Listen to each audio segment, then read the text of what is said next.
فبأي آلاء ربكما تكذبان فيهن خيرات حسان فبأي آلاء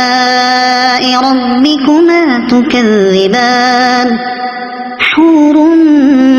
مقصورات في الخيام فبأي آلاء ربكما تكذبان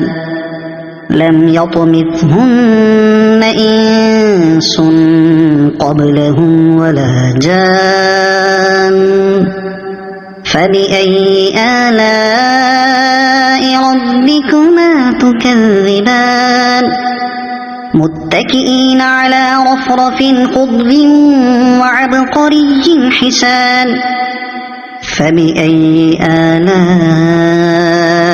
ربكما تكذبان تبارك اسم ربك ذي الجلال والإكرام صدق الله العظيم.